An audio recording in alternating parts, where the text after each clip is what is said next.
Hi there, I'm back with another review, and this time is for The House Across the Lake by Riley Sager. Now, this book is about a troubled actress. Her name is Casey Fletcher. She's at her family's house across the lake because she's been in trouble. One of those stars acting badly, but I mean, she seemingly has a reason because her husband has recently died. I guess she's grieving, so she had been drinking a lot, and she recently had gotten fired from a production that she was on. Paparazzis are hounding her. She doesn't really have a good reputation right now, so she has escaped to the family house on the lake. And I guess this is some semblance of what's supposed to be a detox or something. But she's just there by herself. And as she's there, she's just drinking away every day, just doing her thing, escaping the paparazzi. And so one day she stumbled upon, well, didn't really stumble upon, but she found her husband's binoculars. They were for bird watching. And so there was a couple that moved in across the lake recently, and she got intrigued with them. So one, a husband and wife. The wife, her name was Catherine. She was a former supermodel. I guess she put her career on hold after she got married to Tom, who's supposed to be a big tech guy. And so she was intrigued. They lived in the house that was, one of those that have a lot of glass and water views everywhere. And so she, got intrigued by them. And so she would look across the lake and she realized that the binoculars were really, really good. She could see pretty clearly into their house. If they're by the window or standing next to the window, she could kind of see what's happening in the house. So she would watch them from time to time. Now, she hadn't met them initially, but one day while she was out, um, Catherine was in the lake and it seemed like she was in trouble crying for help. And so she had saved her. And so from that, they struck up a friendship. So Catherine had come over and, they were chatting and she had mentioned that, her husband wouldn't divorce her. He would rather kill her. So that kind of struck in her mind as weird. But anyway, after that, one day, her Catherine and her husband had come over, and he seemed a little bit intense. And when she had talked to her sister, I guess that's the word she had used. He seemed a bit controlling to her, and also he came off kind of jerky too. So she didn't really have a good impression of him. But anyway, after a while, she kept watching, and she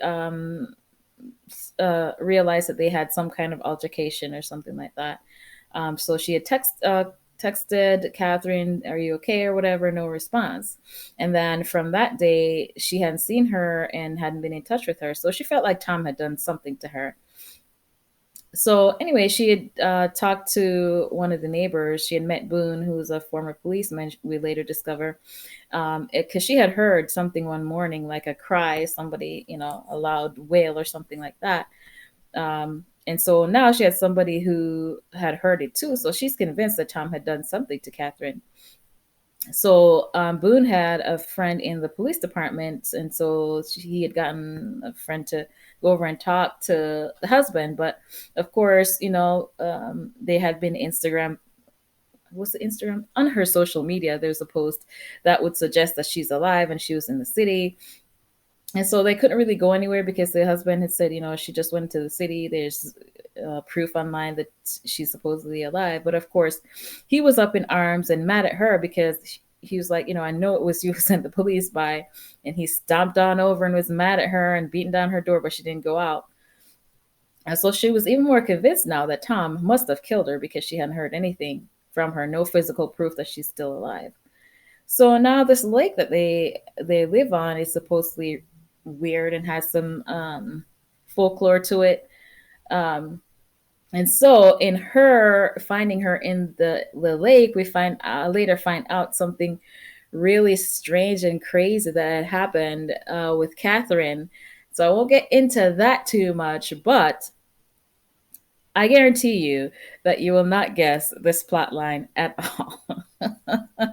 It got so crazy, but in a good way. But we later find out that Catherine was still alive, so to speak.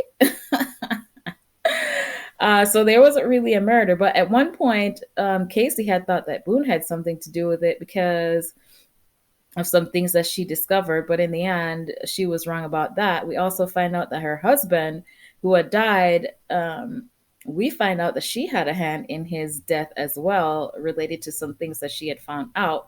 So I won't spoil that for you, but it was a really, really interesting book. And in the last few months, I would say this is at the top of my list for sure.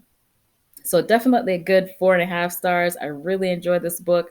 I was wondering from one scene to the next, like, what is going to happen now? And when this issue came up that tied into the lake, I was just like, oh my gosh, no way. So anyway, if you have read or listened to this book, let me know your thoughts. Until next time.